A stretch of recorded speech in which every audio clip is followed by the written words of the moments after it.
Hello everybody and welcome back to the channel, and today we are starting the first of many videos in regard to the new MOZA release of product lines that are coming out for flight simulations starting today, and starting with the MGX-1000. I have said it before, I'll say it again, MOZA is taking the flight sim industry by storm. One app designed to do it all. Hangar Control brings everything together: control bindings, hardware configuration, mod and profile management, application launching, add-ons, config files, and more, all managed from a single application. Mods Hangar goes beyond just mods and add-ons. It manages profiles, config files, text files, backups, snapshots, and helps keep your community folders clean and organized. Application Hangar launches your entire sim stack with a single click. Your Stream Decks are fully controlled through the Hangar Control plugin, while all of your other Stream Deck plugins remain active and available. Built by a simmer for simmers, Hangar Control adds new features and hardware support every week based on community feedback. It's a one-time purchase with lifetime updates, no subscriptions. You can try it for free for 5 days with no restrictions at overkillsimulations.com. Just create an account, head to your account page, download the latest version, and get started. And if you're looking for in-depth Microsoft Flight Simulator aircraft tutorials, check out my Patreon site. Links to Hangar Control and Patreon are down in the description below. Alright folks, so first off, I want to apologize real quick for the camera. We did get a new camera, so we should get some better pictures here. It's my first time using it on this one. Probably going to require some tweaking for the next videos, but unfortunately I broke the damn stand for it already, so I do apologize for that. So it's going to be a little bouncy and floating around, but we'll hit all of the key points as always. Second, I do want to give a quick shout out to Hangar Control here. We are already in the process of integrating this device directly with Hangar Control as well, and I also do recommend, if not already, that you guys grab GlassOut, as GlassOut will also be a very useful tool for this particular product, which we will get into later, as it does require some sort of pop-out panel service. So with that in mind, let's go ahead and get right into it. As I have stated multiple times, the MOZA team, ever since they first stepped into the flight sim industry, has been taking the industry by storm. Their product lines are fantastic. They are very well thought. They are very well designed, and they seem to be very clearly aimed at truly making the flight simulation experience better. Now, I will tell you that this is everything that you're about to see is first time. Yes, I'm doing a voiceover, but this is right after I recorded all of this footage. So everything that you see here is a genuine first impression. I am doing the voiceover, so I had time to sort of think about my thoughts as we went through this. But this is an absolutely fantastic product line that they have coming out. And again, we're starting here with their version of the G1000. Now, at the end of the video, we will go into my final thoughts in comparison to other products at a high level, and we'll talk about the price. I will tell you right now, though, the price is a little on the high side for most flight simulation equipment, but is significantly under most of its competitors, while offering a product that is definitely competitive. So, with that in mind, let's go ahead and get to the unboxing portion of this video. So right away, I have always been extremely fond of MOZA packaging. It's not because they're necessarily any better packaging than others. There are certainly some bad ones out there, but for most of them in its class that the MOZA is competing with, all of their packaging is great. You know, there's never any damage to the devices that I've ever experienced, but there's just something about the way they package it where it feels like you're sort of unpackaging something that's G14 classified, and kudos to you if you caught that reference. But it's just always fun unpackaging their stuff. You know, it feels like you're just opening up this, you know, luxury treasure box. So getting right into the first thing that caught my attention was these stands. First off, most of their competitive companies for the G1000 platform don't sell the stands with the device. You have to purchase the mounting hardware separate. So I was already very pleased to see that some sort of mounting and stand solution comes directly with the product itself. I think it's just critical. I have never approved of companies that require you to buy your mounting hardware separate. You know, it just, even if you have to rope it a little bit more of it into the price, so be it. But the other thing is the very, very thick rubber feet that are on these versus using those like silicone pads that, for example, one of its other competitors or one of their other competitors use very frequently that I can't stand. You know, the problem with the silicone pads is they get dirty or they get dusty, or over time they just wear down, where rubber feet like what they're using here work great. You also get a nice sticker card, so if you want some MOZA stickers, you know, you have that, you know, always a little bonus there. Give to the kids, whatever it may be. I'm not one for a sticker person, but you know. You also have a quick user manual with a quick guide QR code. Now, I will tell you that the setup process for this is extremely simple, so don't worry about it. There is some device dimensions there as well if you guys are interested, but I will tell you that it is damn near a one-to-one replica of the real unit. And then finally, the golden potato here. We have the G1000 itself. Again, love the packaging. There's just something fun about it. But again, just I don't know what it is. It just sort of stands out. But cue the theme to 2001 Space Odyssey. Again, kudos if you're old enough to remember that movie. But this thing is absolutely gorgeous. Beautifully done. The things that caught my attention right away was not just the plastic that's being used. It is using an ABS plastic. I believe it's an ABS PC Plus is what I read. But it is everything from the silicone buttons to the tactile feel on the encoders is very much so in line with the real device. I have had the pleasure myself of using a real world G1000 in a Cessna 172. So I can tell you that even after many years of use on the aircraft that I flew with particularly, these are very, very similar. Very well done. Nothing feels cheap. The little wiggle that you guys do see there is present in the real thing as well. I mean, you know, they're not welded to the darn thing, you know, so you got to keep that in consideration. But they feel fantastic. There's no play. There's no slop. You guys know, if you've been around lots of hardware and lots of sim equipment, or even not sim equipment, you know a cheap button when you feel one. And these do not feel cheap at all. It feels very, very professional, feels very, very tight, has a very strong tactile feel. Now, for mounting options, you can see you have 2 screws underneath it. If you want to mount it into a platform or maybe your own home-built cockpit, it also stands up very, very nicely on its own, so you don't have to worry about a ton of rear support if you want to do your own framing. However, it also supports VESA mounting right out of the box. So you have your, I believe that's a 100 by 100 VESA mount configuration, and then you also have the side mounts for the stands that we see earlier.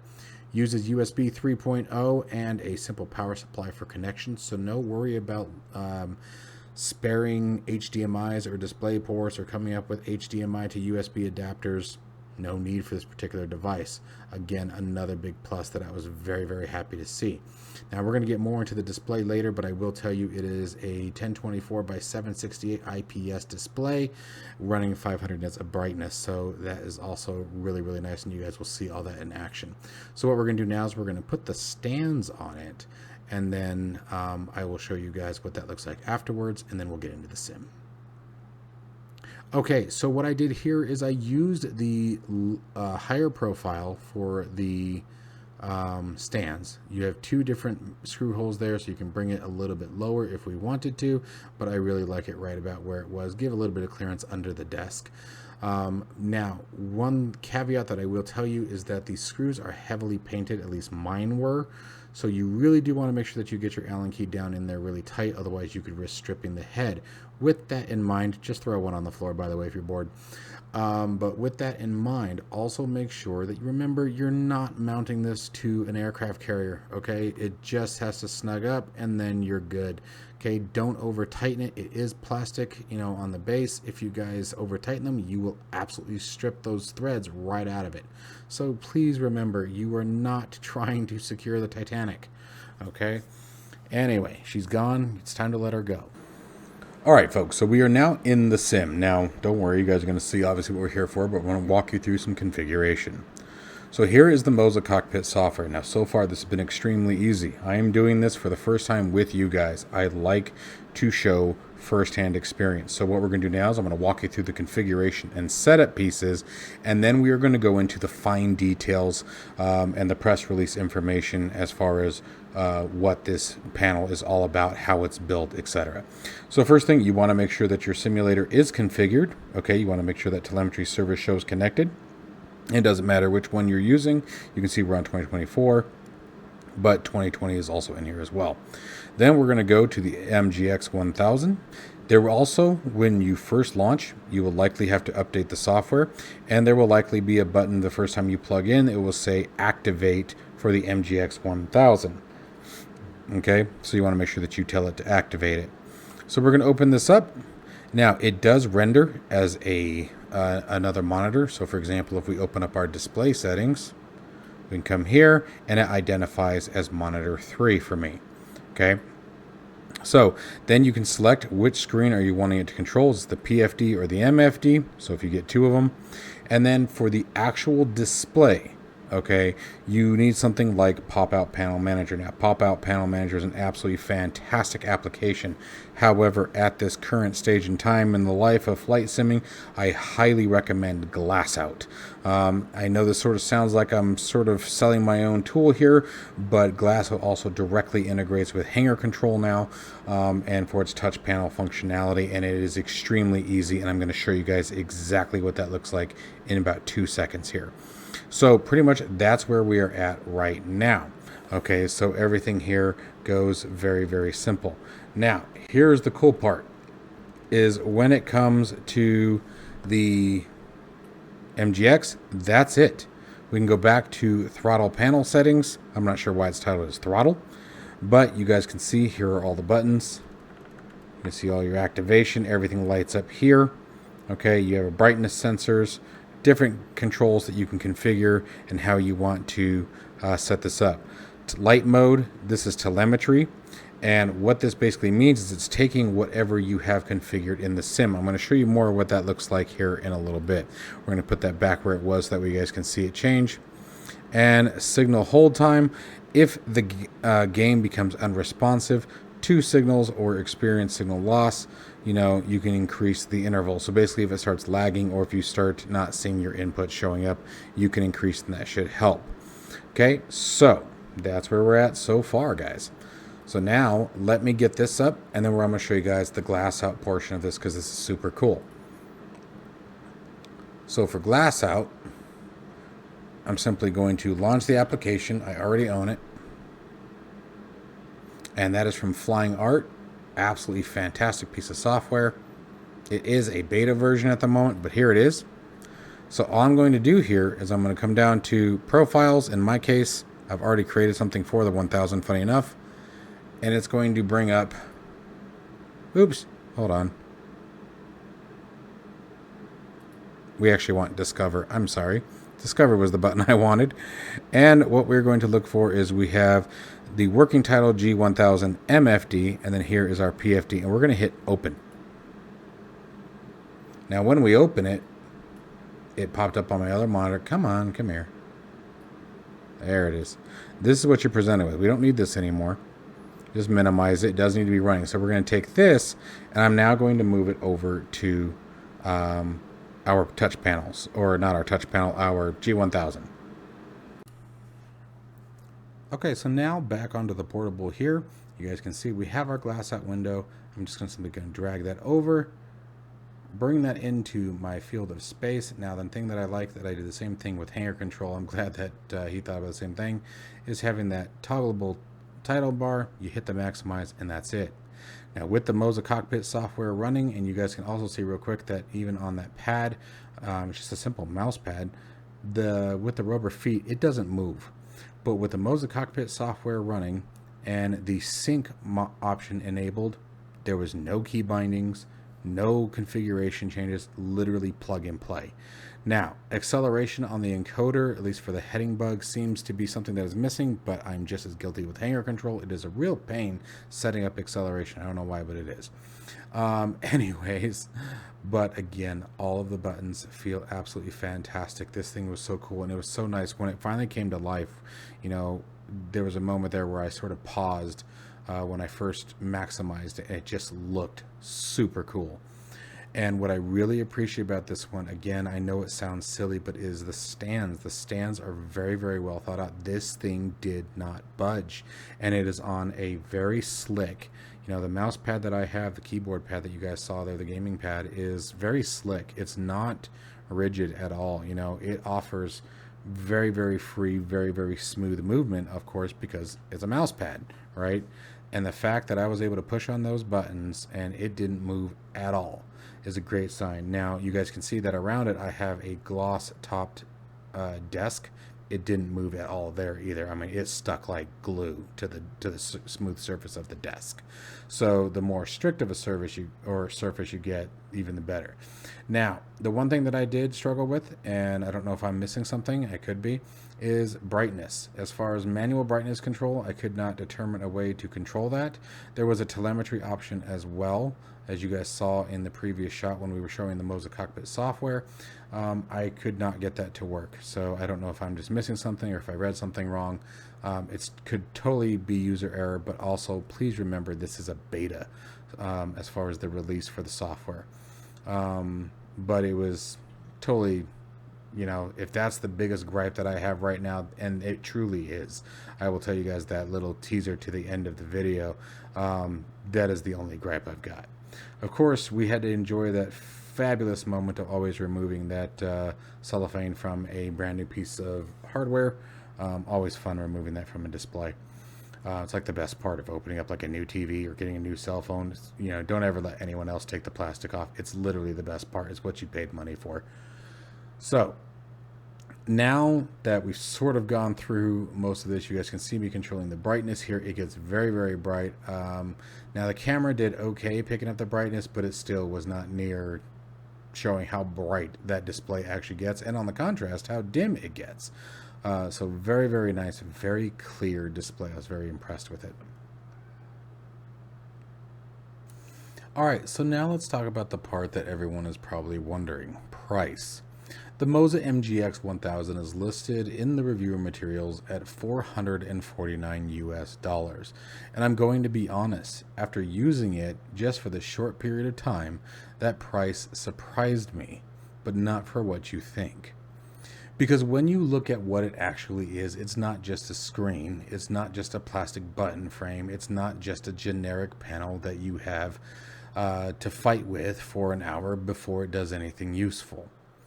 This is a full-size G1000 instrument panel with a 10.4-inch IPS display, physical rotary encoders, tactile buttons, backlighting, MOZA Cockpit integration, DisplayLink over USB, and the ability to assign the unit as either a PFD or an MFD. And that is where the value conversation really starts. Because yes, $449 is still definitely real money. This is not a budget impulse buy accessory, but in the G1000 hardware space, that is a very aggressive price for what you are getting. When you start shopping around for dedicated G1000 style panels, the price can climb very quickly. Some other options are more expensive per unit, and in some cases very significantly. Some require more setup, some are focused on touchscreen interaction, some need extra display handling, add-ons, or different workflows. And I'm not saying those products are bad. There are some very, very good options out there. But what MOZA is doing here is different.